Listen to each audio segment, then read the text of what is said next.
5 seconds. Start. சட்டப்பேரவையில் வரவு செலவு திட்டத்தின் மீது ஓர் உறுப்பினர் பேசியதாவது: மாண்புமிகு தலைவர் அவர்களே, வரவு செலவு திட்டத்தின் மீது பேசும்போது என்னுடைய கருத்துக்களை கூற விரும்புகிறேன்.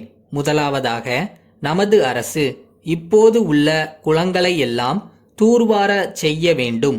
பழங்காலத்திலே செல்வாக்கு உள்ளவர்கள் ஏரியுள்ள பகுதியையும் நீர்பிடிப்பு பகுதியையும் ஆக்கிரமித்து பயிர் செய்தார்கள். சாலை வழியாக போகும்போது பார்த்தால் ஒவ்வொரு ஏரியிலும் 3/4 பகுதிக்கு மேல் ஆக்கிரமிப்பு செய்திருப்பது தெரியும். இப்படி ஆக்கிரமிப்பு செய்ததால்தான் தண்ணீர் வெளியே வந்து வெள்ள பெருக்காகிறது. ஆகவே இப்படிப்பட்ட ஏரிகளை எல்லாம் தூர் எடுக்க வேண்டும்.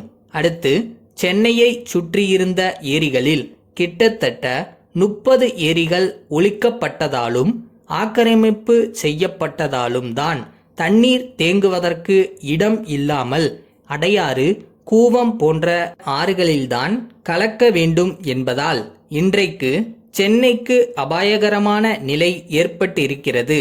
ஆகவே தமிழகம் பூராவும் உள்ள நீர்நிலைகளை ஆக்கிரமிக்க கூடாது என்று அரசு ஓர் உத்தரவு போட வேண்டுமென்று கேட்டுக்கொள்கிறேன். அடுத்து, கிராமங்களில் தொழில் வளர்ச்சி ஏற்பட வேண்டும் என்பதற்காக கதர் துறையில் நல்ல ஏற்பாடுகளை செய்திருக்கிறார்கள்.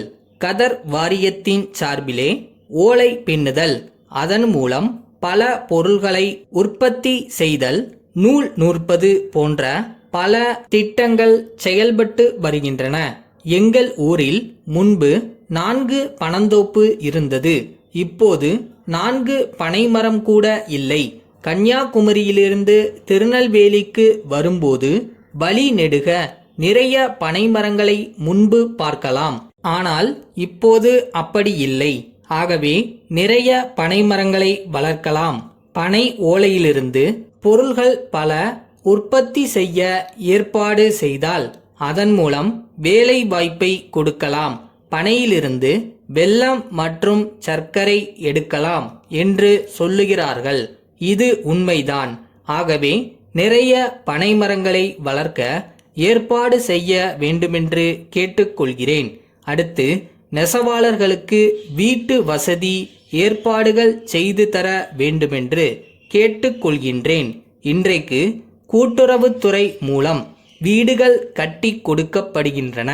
தொழிலாளர் குடும்பங்கள் மனு போட்டால் அவர்களுக்கு மாத சம்பளம் என்று கிடைக்கவில்லை என்று சொல்லுகிறார்கள். இந்த நிலைமையை மாற்ற வேண்டுமென்று கேட்டுக்கொள்கின்றேன். நெசவாளர் என்றவுடனே அவர்கள் பெயரை பதிவு செய்து கொண்டு ஒரு குறிப்பிட்ட காலத்தில் அவர்களுக்கு வீட்டு வசதி செய்து கொடுக்க வேண்டும். 3 வருடம் 6 வருடம் என்று கால வரையறை செய்து கூட்டுறவு நிறுவனங்கள் மூலம் அவர்களுக்கு வீட்டு வசதி செய்து கொடுக்க வேண்டும். அடுத்து, முன்பு ஒரு சமயம் கூட்டுறவு சங்கம் மூலம் நெசவாளர்களுக்கு வீடுகள் கட்டி கொடுக்கப்பட்டன. நெசவாளர் குடியிருப்புகள் ஏற்படுத்தப்பட்டன. சைதாப்பேட்டையில் திருப்பூர் குமரன் காலனி என்று கட்டி கொடுக்கப்பட்டது. அதுபோலவே சேலத்திலும் திருச்சியிலும் கூட கட்டி கொடுக்கப்பட்டது. அன்றைக்கு கட்டி கொடுக்கப்பட்ட குடியிருப்புகள் இன்று வரையில் அந்த நெசவாளர்களுக்கு உடைமையாக்கப்படவில்லை. அவர்களிடமிருந்து வாங்குகிற வாடகையை வட்டிக்கே கழித்து விடுகிறார்கள். 50 ஆண்டுகளாக அவர்கள் வாடகையாக கொடுக்கிறார்களா, வட்டியாக கொடுக்கிறார்களா என்பது தெரியவில்லை. அந்த திட்டத்தை ரத்து செய்துவிட்டு அவர்களிடமிருந்து வட்டியோ வாடகையோ வாங்காமல் அந்த வீடுகளை அவர்களுக்கே உடைமையாக்க வேண்டுமென்று இந்த சமயத்தில் கேட்டுக்கொள்கிறேன். அடுத்து, முதியோருக்கு உதவி செய்யும் திட்டத்தினை எல்லோரும் பாராட்டுகிறார்கள் என்பதை நான் இங்கே சுட்டிக்காட்ட விரும்புகிறேன்.